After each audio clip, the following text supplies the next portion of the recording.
안녕하세요. 파산관제인 홍익표 변호사입니다. 상속재산 파산을 공부하고 있습니다. 파산채권자의 동의에 의한 파산 폐지 신청. 이거는 이제 상속인 전원의 동의를 필요로 한다. 워낙 케이스가 없기 때문에 이거 넘어가고요. 이제 볼만한 게 이겁니다. 상속으로 인한 납세 의무 승계 및 한정 승인 효과의 차이. 국세기본법하고 지방세기본법에는 상속으로 인한 납세 의무의 승계가 나와 있습니다.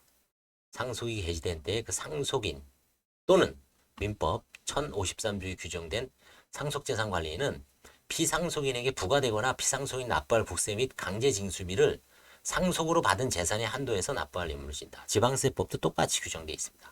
결국은 세금은 승계가 되지 않는다는 게 원칙이죠. 세금이 승계되는 것은 그 망인의 상속재산이 한도 내에서 세금이 승계된다는 것을 국세기본법과 지방세기본법은 밝히고 있는 겁니다. 한정승인하고 비슷하지만 좀 차이가 있죠. 근데 민법 1028조 한정승인 효과는 상속인은 상속을 인하여 취득할 재산의 한도에서 피상속인의 채무와 유증을 변제할 것을 조건으로 상속을 승인할 수 있다. 뭐 비슷한 것 같죠? 그래서 민법 1028조 해석과 관련해서 채무는 그대로 승계되나 채무는 그대로 승계됩니다. 책임만 제한되는 거죠. 그런데 국세기본법 24조 및 지방세법 42조 규정 취지는 여기는 납부할 국세 및 강제징수비를 상속으로 받은 재산의 한도 내에서 납부할 의무를 진다. 이것도 어떻게 보면 이거 여기서는 국세 자체가 그래서 대법원은 상속인이 피상속인이 국세 등 납세 의무를 상속재산의 한도 내에서 승계한다는 뜻이고 상속인은 피상속인이 국세 등 납세 의무 전액을 승계하나 다만 과세관청이 상속재산을 한도로 하여 상속인부터 징수할 수 있음에 그친다는 뜻은 아니라고 봅니다. 결국은 대법원 판결 취지는 상속인의 승계법인은 납세 의무는 그대로 승계하되 책임만 한정되는 것이 아니라 채무 자체가 축소된다는 의미죠. 즉 한정승인 상속인 또는 상속채권자가 어떤 제도를 선택하느냐에 따라 권리관계가 절차가 달라질 수 있습니다.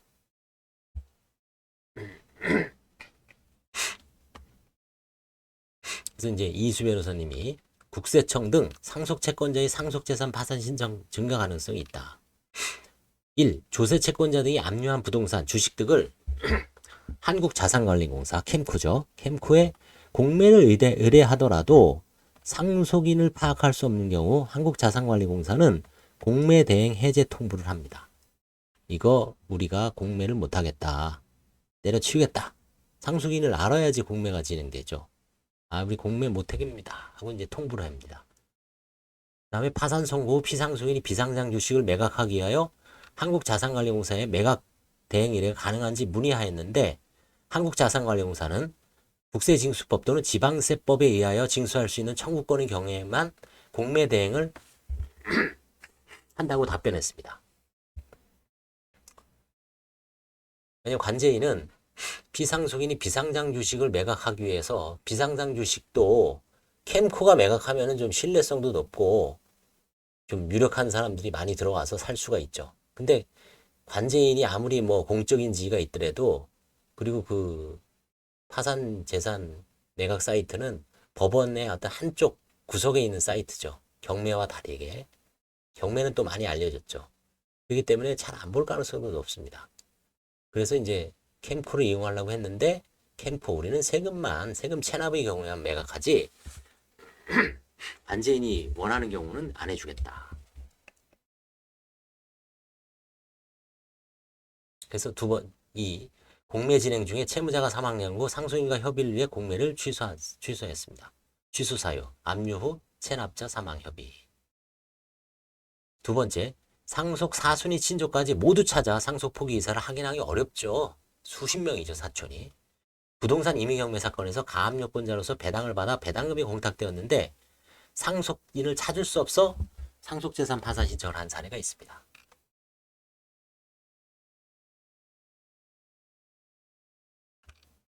그래서 국세청 등 상속채권자가 상속재산 파산 신청을 할 가능성이 증가하고 있습니다. 증가할 수 있고요. 그래서 그리고 이제 여기서 이제 앞으로는 파상관제인이 캠코 사이트를 이용할 수 있게끔 이제 제도가 개선됐다고 합니다. 그래서 25일 날 파상관제인 간담회에서 이제 관제인하고 일반 직원들이 이제 실습을 해보기로 했습니다. 노트북을 들고 일호업종에 가서 어떻게 그 공매 대행 사이트에다가 예를 들어 제가 개인 파산 뭐 임의 매각 물건이 있는데 그 대법원 파산회생 재산 매각 사이트는 보는 사람이 소수인데 캠코는 그래도 상당한 공적 기관으로서 뭐 수백만 수천만이 볼 수가 있죠. 수십만 명이 캠코 사이트에다가 올리는 겁니다.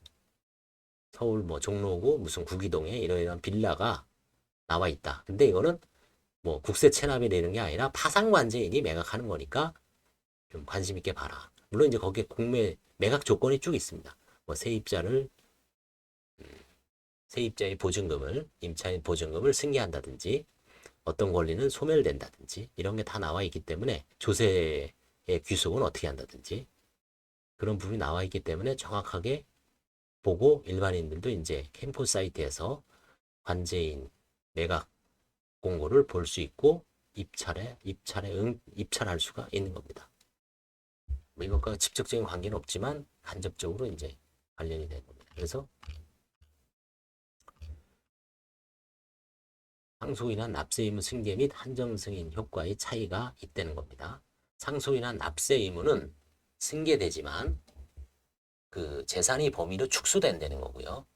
한정 승인은 채무는 그대로 남아 있고 이게 이제 자연 채무설이잖아요. 채무는 그대로 남아 있고 책임만 제한된다는 겁니다. 그래서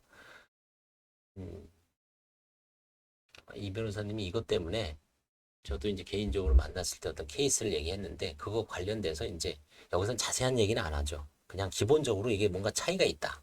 대법원 판례상. 그렇지만 그 차이로 인해서 이제 벌어지는 어떤 실질적인 어떤 케이스에서는 또 엄청난 효과가 있기 때문에 이 정도만 알아두십시오. 지방세법, 지방세기본법, 국세기본법의 어떤 상속이나 납세의무의 승계와 민법 1028조 한정승인 효과는 뭐 이렇게 읽어보면 비슷한 것 같아도 대법원 판례가 해석하는 게 완전히 다르다. 납세 의무는 축소된 채로 일종의 납세 의무가 소멸되는 겁니다. 예를 들어서 국세가 100억이 체납되어 있습니다. 근데 재산이 30억입니다. 그러면 결국 그 30억의 범위로 국세가 축소되는 거죠. 국세 채무가. 30억만 납부하면 되는 거죠. 한정 승인에서는 뭐 그게 이제 뭐 개인 채무가 100억이고 채권이 100억이고 재산이 30억이면 채무 자체는 100억은 그대로 승계됩니다. 그래서 그대로 승계되는데 책임만 그 재산 그게 뭐 재산이 만약에 30억에 팔렸다면 30억만 납부하면 되는 거죠. 얼핏 비슷한 것 같지만 채무가 승계되느냐 승계되지 않느냐 그것과 좀 차이가 있습니다. 실질적으로는 뭐 실질적인 차이는 별로 없는 것 같아도 아무튼 대법원 판례상 이론적인 차이가 있고 그 이론적인 차이가 실무에서 결과가 달라지는 경우가 있기 때문에 이제 뭐 그 케이스는 나중에 이제 이 변호사님이 발표하겠죠. 감사합니다.